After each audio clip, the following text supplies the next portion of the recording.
Hey, I'm James, and welcome to Alternate Sides, a podcast about movies, parking, and a 25-year friendship. This week, we're slashing our way through Adrian Lyne's classic romantic psychological thriller, Fatal Attraction, starring Glenn Close and Michael Douglas. Sam has an idea for an alternate version of the movie he says would be better. Is it? Along the way, we also touch on the movie Running on Empty, my habit of talking to the TV, and whether Glenn Close is a nice person. Spoiler, she is. Here we go. Whoa!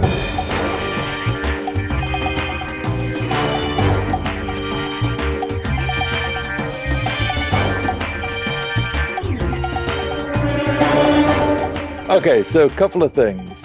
Number one, I think it was last weekend, maybe, Wilder and I are in the car on the way to the shops.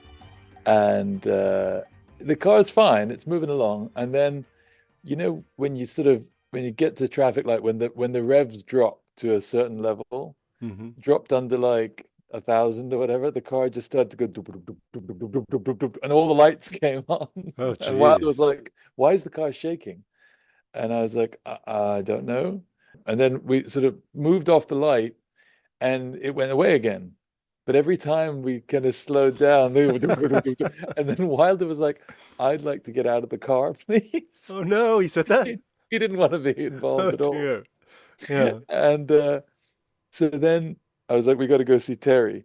Terry, the legendary Terry who fixes the car. Yeah. So we turned the car around. I was like, I think it'll make it to Terry. Don't worry. You don't panic. So we got to Terry and I was like, listen, this is what's going on. He's like, yeah, man, the sparks, the coils, you got to have a look at it. Open it up.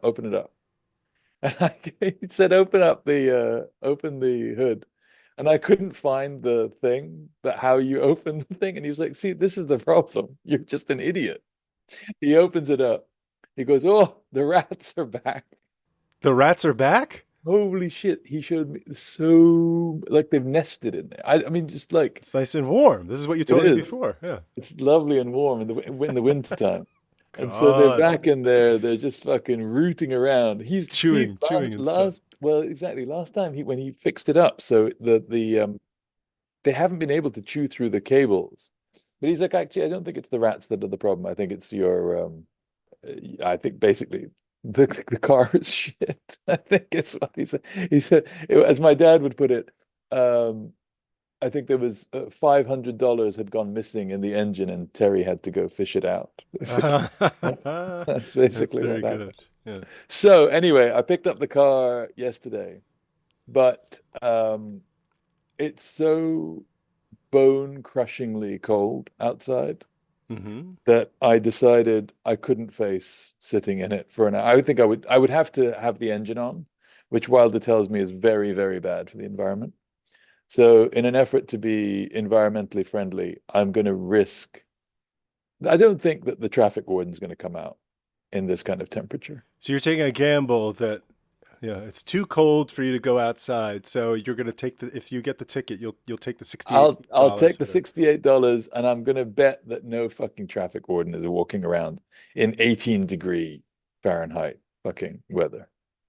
It's so cold. I don't know what it's like in Philadelphia, but it is so cold here. This is a very state of privilege to be able to say, not only I shan't idle my car because it's bad for the environment, but also in not idling it, I'm going to just risk $68. It's a risk I'm willing to take. That's a lot of money for some people. It's not an insignificant amount of money for me, but but it just shows you how cold it is. So so Terry fixed it, is what you're saying. It's fixed. Terry fixed it. He fished out the rats and the $500.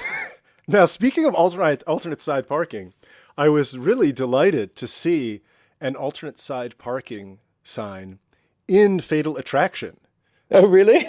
I missed that. When he goes inside. I thought it was a relatively, I don't know, new-ish, 20 years, whatever, but yeah, in 1987, as Michael Douglas is going into his apartment building, there you see an alternate side parking. It's on his block, not on her block, because she's very clearly like in the meat packing, right? Oh yeah, it might be hers. Yeah, we need to get into her place, his place, because I think that's some of what's fascinating about the film. But okay, 1987, Fatal Attraction, kind of a classic, kind of started a whole genre of movies.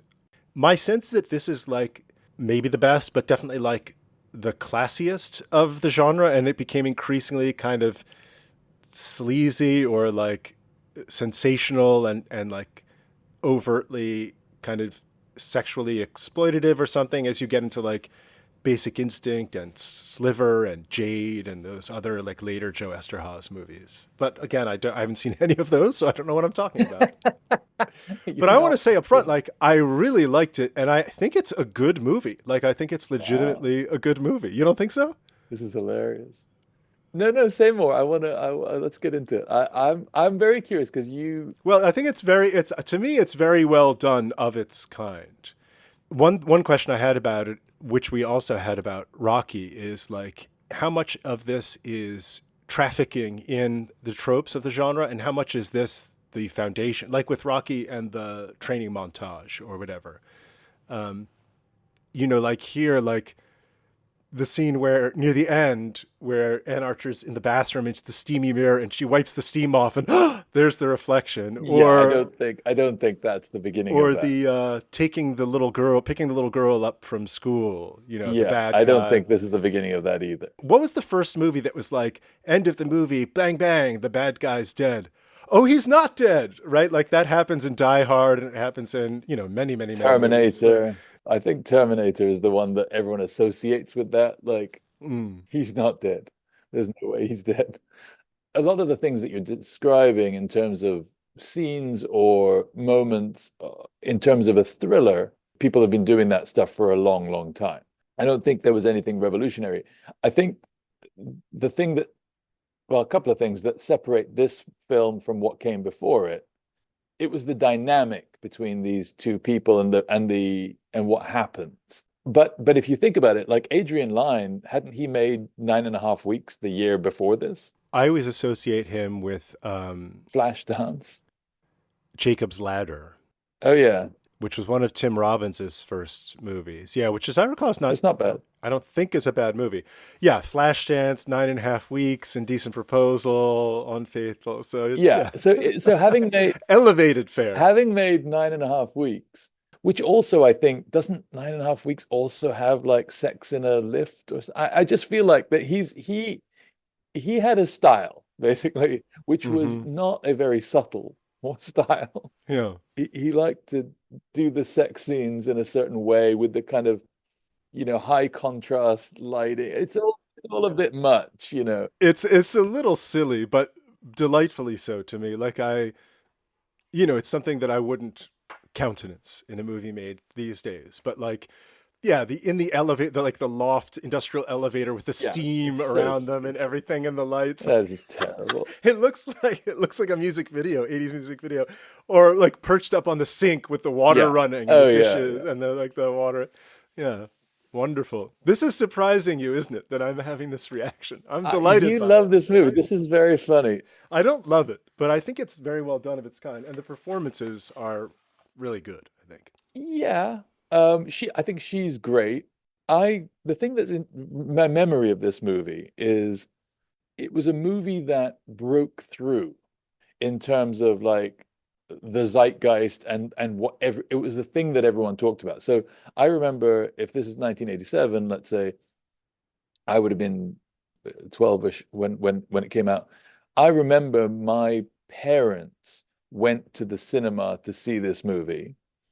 And I remember that they came back and like in dinner parties with when we are like friends of theirs would come over, whatever. I remember them all talking about this movie a lot. Like it was a thing in the air. And what did they think of it? I don't remember the specifics, but I remember there was a lot of argument about whether, what the justifications were. Like, was Michael Douglas in the right? Was she in the right? And there was a lot of argument about how she's portrayed and, did he like the idea of did he make a mistake and was his punishment uh, commensurate with his mistake or not? Right. And so this was the sort of debate that was in the air, I remember at the time. And I remember them saying this thing about like they tracked like infidelity went down as a result of this film because people got so spooked by what might you I know what I bet. mean? It was like that kind, I it bet. had that kind of Yeah. impact. It was a movie that was much more than just a movie. It was in the water, it was in the air, it was like a thing. Yeah. Yeah. So what's interesting to me is that I can immediately pitch you a much, much better version of this movie, Mm-hmm. but that version would not have the effect. Right. And so what I kept thinking about when I was watching the movie is that everything is pushed too far in this film. And I could see the better version of this film. I can tell it to you, but there's no way that that better version would capture the audience. And that to me is Well, the so I would ask then, is it actually better? it is. I look, so to me it all comes down to It's funny the because I was thinking this is really grounded, this movie. This isn't, it's oh not God, pushed too far. this is embarrassing. Look, to me the whole thing comes from their initial scene in the when they have dinner together Yeah. In the cafe. in the cafe restaurant whatever after the meeting. So you've got the beginning of the film where they meet in this work party Well, thing. her first look that she gives Douglas and his coworker, like right Yeah, there, I would be like running for the hills. She gives the most, just like icy, she's like you see it right terrific. there. Yeah. Two things quickly. Just a recap in case anyone Yes. listening to this doesn't know this movie. Michael Douglas plays a pretty happily married lawyer, great wife, 6-year-old daughter. He's got everything, and he has this kind of one night stand, sort of turns into a one weekend stand with the Glenn Close character, and then he tries to end it, and she will not be ignored, and she becomes increasingly obsessive and unstable, and everything unravels. And what I love about the beginning is the Michael Douglas character is like kind of hapless, like he's a little bit like he's eating a bagel and he gets like cream cheese on his nose, and then he like can't get his umbrella open when he's outside, and then when they're at the meal, which I thought was lunch, but whatever it is, they're at this meal, he tries to flag the waiter down and the waiter ignores him. So he's sort of bumbling in a way that I think is actually very good. He's not Gordon Gekko. He's not this smarmy whatever. So you say it goes back to their first meeting in the restaurant. Yeah, first of all, they were at pains to make the Michael Douglas character sympathetic, Mm. right? This is how they start to stack the deck heavily against this woman. And in that dinner scene, that first scene, there's a contract. Mm. And she says, "Are you discreet?" Right. "I'm discreet." And he says, it's already been acknowledged. "Where's your wife?" He's upfront about the wife. "She's in the country with the kids, and you're here. What are you doing here? You're being naughty." Mm. "There's nothing naughty about having dinner." "Not yet." Delicious. Love it. So they have an understanding that is set up there. Right. And that, I think, sets up what then they're like, "Okay, so it's on. Let's do this is basically the consent. Like we agree, we're two grown-ups, we're gonna go and fuck." While your wife's out of town. Exactly, while my wife's out of town. They do, and they with the water and the splashing and the sexy time and the trousers legs can't come off and the silliness and all the rest of it. Yeah. And then over the course of this weekend, Michael Douglas opens up to her a little bit about some Madame Butterfly About Puccini. bullshit. That's so great. Okay. My dad was rubbish to me. Okay. And then You don't think that guy listens to Puccini? it's not the vibe I got, but okay. Oh, it's right here. It's this moment right here, in fact. This moment right here, perfectly timed. Okay. You have no heart. You But can't. he wants to. No, I do have heart. I'm going to show you the movie that has more heart. At the end of this, he wants to leave, and she gets very upset, and they have a fight, and then finally she slashes her wrists. Now, when she slashes her wrists, now you've basically made her a quote unquote crazy person. Mhm. A person who is now beyond like just upset over this weekend not being the beginning of a lifetime together. And from there, it just progressively amps up, amps up, amps up until she becomes the stalker, The bunny the boiler. bunny boiler, and the child kidnapper, and finally the attempting murderer of the wife.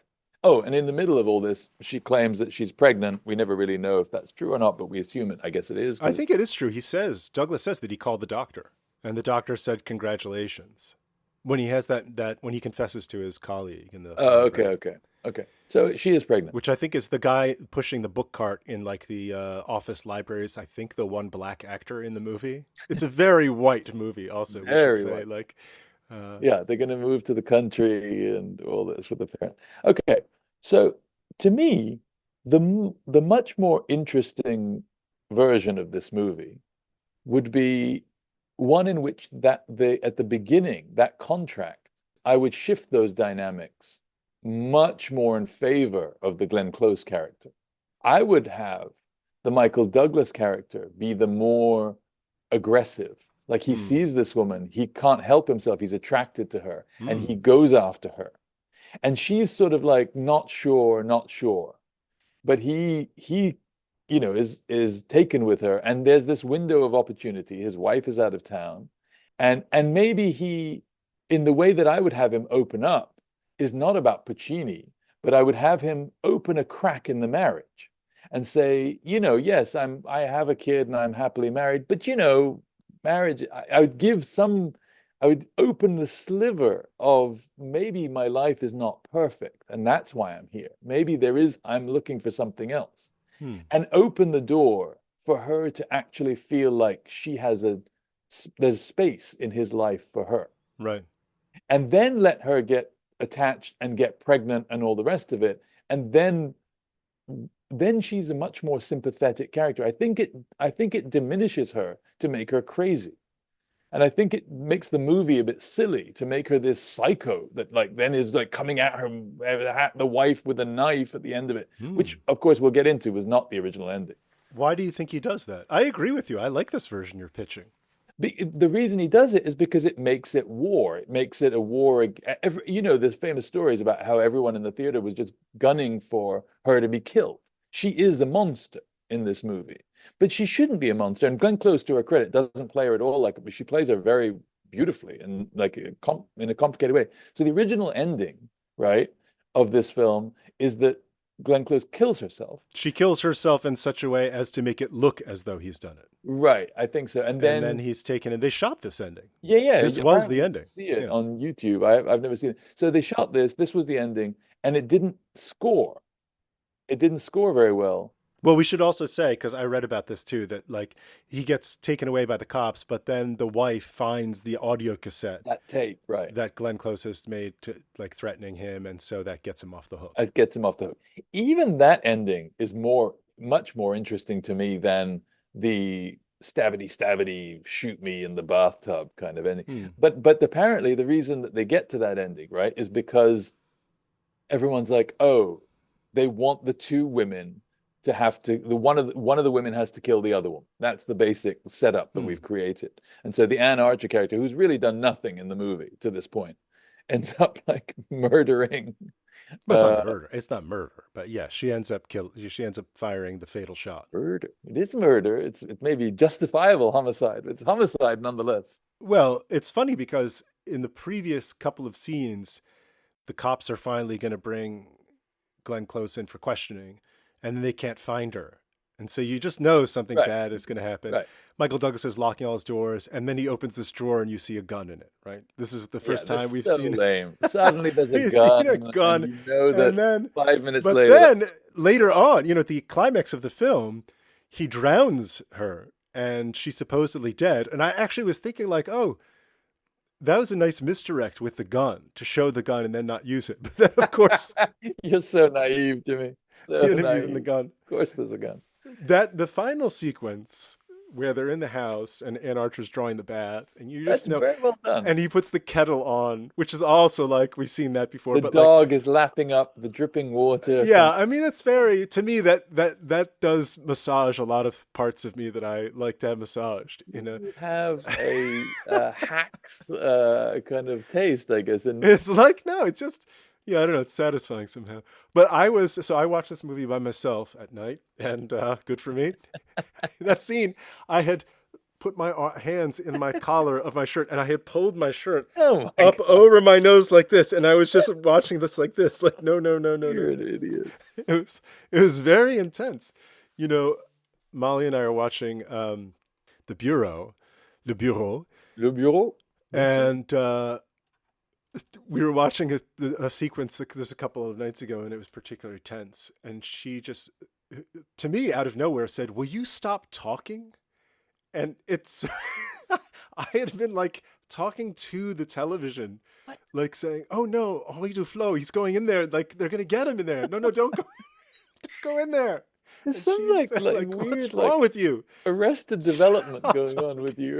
You're 10 years old when it comes to this stuff. Another choice that I really liked was when, just in terms of the craft, when he comes home, they're going to put their like Upper West Side apartment for sale, and Glenn Close pretends to be a prospective buyer, and so Michael Hmm. Douglas comes home from work, and there's Glenn Close having coffee on the sofa with his Yeah. wife, and he comes in, he's obviously totally like freaked out and disoriented, and you suddenly go to this like handheld camera Mhm. where then the two women are like in like close up looking direct to camera, Hmm. his POV, which I think it was a very effective little moment there. Love And Adrian Lyne. yeah, yeah. But it does That's bring up an funny. interesting point, which is, well, first of all, I should say Glenn Close is fantastic in this. And I also, in our tradition of calling out well-known people who are good people, Molly designed the Ron Howard movie Hillbilly Elegy, and Glenn Close is in that in a fantastic performance, I have to say.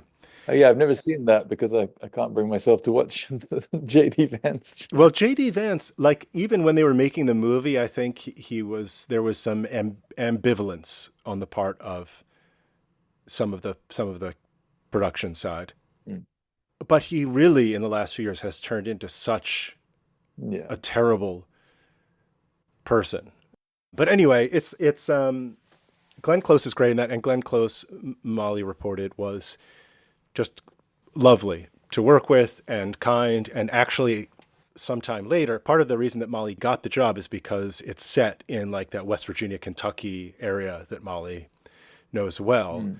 And so many months after the movie was completed, Molly got in touch with Glenn Close, and Glenn Close ended up, I think, recording a little video for like the commencement of Molly's like alma mater high school in Wheeling, West Oh, that's Virginia, cool. or in Glendale, West Virginia. Yeah, as part of That's her. very nice. She used to come to this restaurant on the Upper West Side. There's like this Italian restaurant. We would occasionally go there, and a few times we saw her there with other people. She was always nice to the staff, which is uh, traditionally a good way of judging character, I guess. Yeah, it's an iconic performance. The scene where she's sitting on the floor, it's switching the lamp on and off. She says she's like listening to the opera. Um, I think that's when that's like Private Pile in Full Metal Jacket. When like there's just a moment where you see like they're gone. I think isn't that taken from, is it Contempt? It's one of the Godard movies that someone does that. Click, Oh, click, really? click, click. Yeah. Yeah.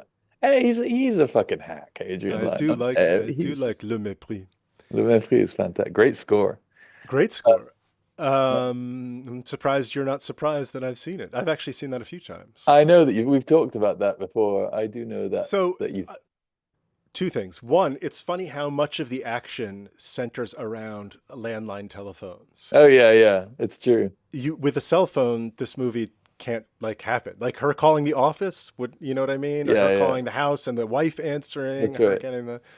Um, how do you think they read socioeconomically in 1987? Like that family, he's like Upper West Side, kind of standard two-bedroom apartment, drives a Volvo. Like I feel like nowadays he would be like more high-powered, more Yeah, like the lawyer in Manhattan. would be much Yeah, more definitely, fancy and much definitely, more. Their house would be much. They'd probably have a nanny or something. And definitely. yeah, The other thing you would never get away with, like mockery of the Japanese samurai self-help. None Yes, of that was rather like I did, yes, of course, cringy. take note of that. And that was there was sort of that period in the 80s where Yeah, Japan, yeah. rising Gung ho, sun, right? gung ho. Yeah, and Japan was like gonna outpace the US, and there Yes. was a sort of a, yeah. My father, who was, I mean, I suppose a military man, he had a guy he worked with who drove a white Nissan, um, all white, and then on the side he had painted a big red circle so that the car looked sort of like a Oh, like the Japanese flag. flag. And then he had like plastered, I think, with bumper stickers or painted on the back like a kind of a never forget 1941, Oh God. like, yeah, like anti-Japanese, Oh, like this took a turn. slogans. Yeah, yeah, Wow. yeah. So why No, has it he was got a not in favor. Japanese car?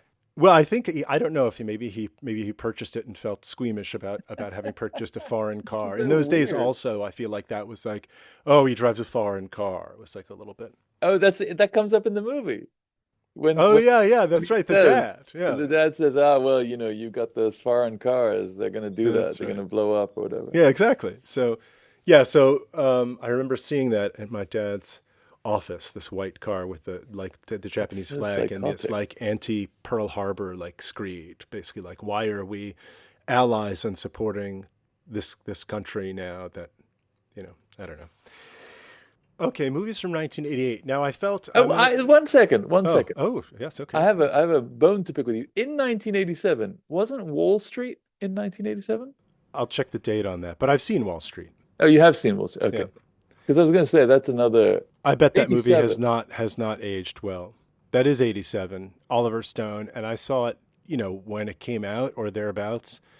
But then I think I remember I saw it maybe 10 years ago again, and I remember it seeming really like cartoonish I'm sure and it's ridiculous. So, it's over the top, and that's Oliver Stone like goes for it. But I yeah. would say that's a hell of a year for Michael Douglas, Mm, right? I mean, yeah. all Wall Street and Fatal Attraction in the same year. Yeah. He was on top of the world. Like his father before him. That's right. So now well, I don't have a bone to pick with you, but movies from 1988. I was a little bit stung last week because I was so excited by the choices last time, and you were not that impressed. So Hmm. Gonna I'm gonna, undersell. I'm gonna really, yeah, temper my Okay. expectations for All this. right. But 1988. So good year for comedies. Here are some movies I've seen: Coming to America, A Fish Good. Called Wanda, Oh yeah. The Naked Gun, Very funny. Midnight Run, Hmm. Twins, These are all great. featuring friend of the podcast Danny DeVito. A movie which you probably haven't seen, but which my sister Lori loved, License to Drive, with I think has the two Corys in it, Corey Haim and Corey Feldman. No, I have not seen. Bull Durham, which is a movie I saw for the first time a few years ago, is not a good movie. I mean, maybe it was great when it came out, but it is not. I don't feel like it Has aged anyone well, telling you it's a great movie? Who's going to bat for Bull Durham? so to speak. I think that Bull Durham is seen as one of the great sports movies, but probably also one of the best comedies of the 80s. Oh I my don't God. great or one of the Definitely best. not one of the best comedies of the 80s, given that you just listed some of the best comedies of the 80s, but also might say more about sports movies than anything else. Whiplash is a sports movie. Whiplash is a war movie. It's a stupid movie. Here's a couple of others from 98 that I have seen, some classics. Whiplash, by the way, was just voted like the best movie ever that Sundance. Fuck off. That movie's pants. Sorry. Carry on. Well, it's not surprising since you loathe La La Land, Ugh. which also like has a very weird idea of what jazz is. It's like Full Metal Jacket meets jazz drumming. It's like so stupid. And it's Jazz like big band drumming. jazz big, yeah, Uh, like anyone cares. My son's in a jazz big band. I guarantee no at one cares. Lincoln Center, no less. Nobody cares. So impressive. Uh, Die Hard, Die 1988. Hard. Rain Man, 1988. Ooh. And let's tip of the cap to Tom Cruise because that's 35 years ago. He He's was still he going. was opening a movie, leading man, and he's still doing it. I mean, it's just incredible. 35 years on. It's because he's a Theta 2B4 or whatever. That's Right. the Yeah, that's secret. true. Yeah. No, he's empty inside, I'm afraid. 1988, a movie I watched on prom night, The Last Temptation of Christ. Oh, really? That's a good movie. You've seen that then. That's good. I've seen it several Perfect, times. perfect prom night movie. Yeah. One of the great scores of all time. Peter Oh yeah. Gabriel's soundtrack for The Last Passion. Temptation of Christ. Really like top 5 all Dum, time da, dum, for me. dum, Yeah, dum, dum. incredible. Oh, Side biographical note, since I think she's going to almost certainly going to listen to this. My high school girlfriend who watched that with me after the prom is still a friend of mine and of Molly's, and her son and our daughter are very, very close friends, which is that's kind of good. amazing. Yeah. Look at that. A movie that I only mentioned because of a funny story about my mother, Red Heat, The starring Schwarzenegger movie? Schwarzenegger and Jim Belushi. And That's a stupid movie. never saw it, but I had a VHS cassette. I think my dad had taped it off the TV or whatever. So I had this VHS cassette that said Red Heat on it, and my mother thought it was a porno that I had. Fantastic. Yeah. I mean, you can't blame Mumsy for that one.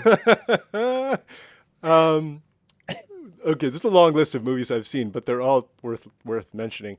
A movie I'm very fond of, haven't seen it in many years, Sidney Lumet's movie, Running on Empty, with River Phoenix and Judd Hirsch and Christine Lottie. I don't remember that movie. I don't know if I've seen it. Maybe I have. Very nice little drama. Judd Hirsch and Christine Lottie play these like former hippies who have been on the run.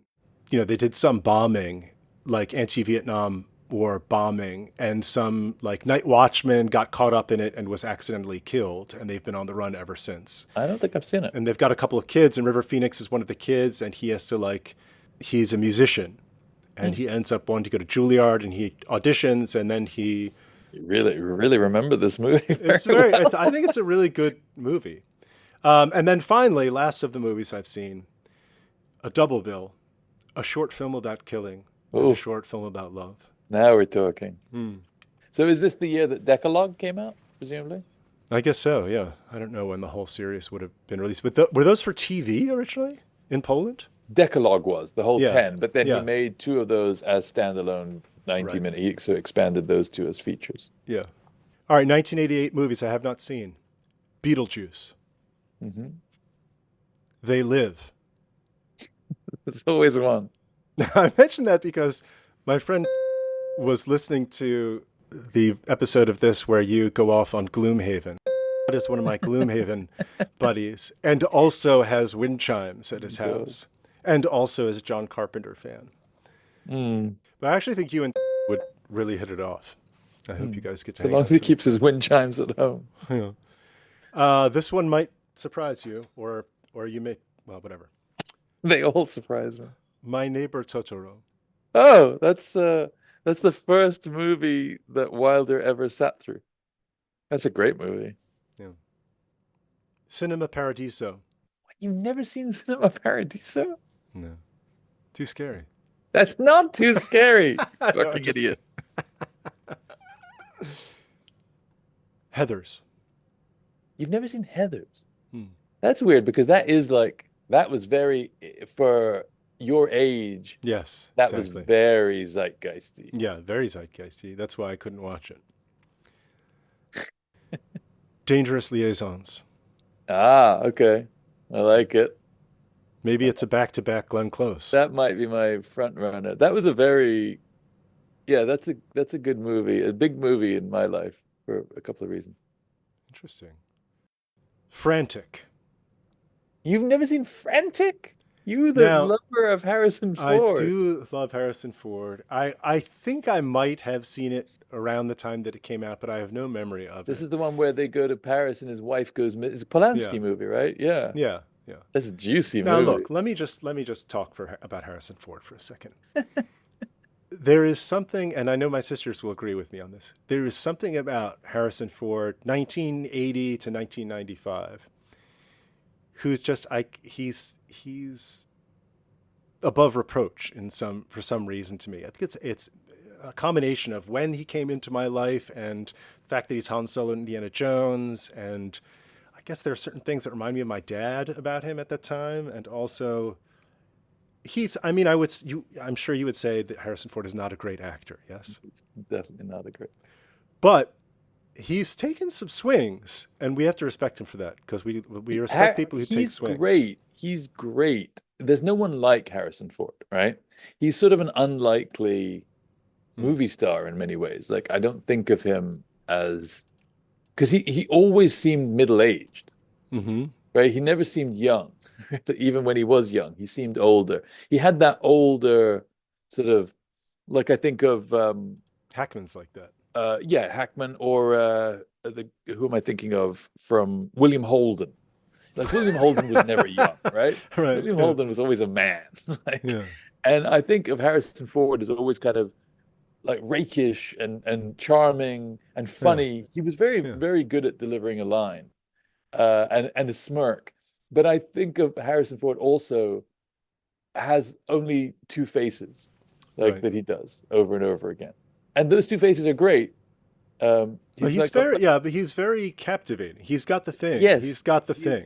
Yeah, he does. The X he factor. does. It comes across comes off the screen, definitely. Yeah, the alchemy you talked about when we were discussing Nicholson. It's mysterious. Yeah. But he always has that you can see, if I say panicked look from Harrison Ford, you know exactly. I love it. I love it. He though. does that same panic look in The Fugitive, in Frantic, in Witness. He has that same kind of like. But he's one, like Tom Cruise, like the list of directors, right? Like Spielberg and Zemeckis and Polanski and Sidney Pollack and Mike Nichols and Ridley Scott. And I got nothing against the guy. I just don't. And my favorite, of course, Peter Weir. He worked with as well. I just don't consider. I don't think of him as a great actor, as you said. I think of him as a great movie star. All right, two more. Women on the Verge of a Nervous Breakdown. That's an awesome movie. Very, very, very, very good movie. There's a couple of other. Maybe I would save an Almodovar. Have you ever seen Talk to Her? Yes, actually I have. Ah, shit, because I would say that's the one I would save for Almodovar. Final one, Drowning by Numbers. Ooh, I love that movie. Peter Greenaway. That's an excellent movie. So it sounds like our final four here are Dangerous Liaisons, Frantic, Women on the Verge, and Drowning by Numbers. I mean, Cinema Paradiso, a lot of people would say that's the one if you're talking about movies, and to me it's too sentimental. Yeah. I don't know that I want to watch it again. It's like overly precious. It's got that kind of warm sepia glow about cinema. I think it's got to be Dangerous Liaisons, but we could do Glenn Close back to back, and it's a very good movie. I think Frantic is also a good movie that you would really love, and I think that Drowning by Numbers is a terrific movie. I love Peter Greenaway's movies, but I also think it might be a little obscure. I don't know many people who've watched that movie. Well, I should be keeping a list. I am keeping a little list of the movies that we've not chosen, but that I should see. And so maybe I will do like a thriller, like a Jagged Edge, Frantic. You'd love all those. Like in the way that you were taken by Adrian Lyne's directing style. I think if you watch Polanski, he's so much better at it. Yeah, Frantic, I would say, is an infinitely better directed movie than Fatal Attraction. Well, look, I'm not saying Fatal Attraction is Citizen Kane here. I'm just saying I really enjoyed it. You just love it. You love Adrian Lyne. It's okay. You can't help yourself. I love Adrian Lyne. This is it. This is the takeaway. No. I resist the characterization. You can resist all you like. I think it's maybe correct. It's because, like, just to close on this, my defending myself, maybe it's because my idea of it was so schlocky and so silly in a way. That makes sense. All right. Well, so I'm very curious to see whether you've gotten a ticket. I'll you'll have to tune in next time to find out. All right. So long, mate. Cheers. Bye.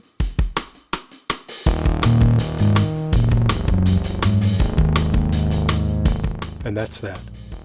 In our next episode, we'll explore Stephen Frears' film adapted from a play, adapted from a novel, Dangerous Liaisons.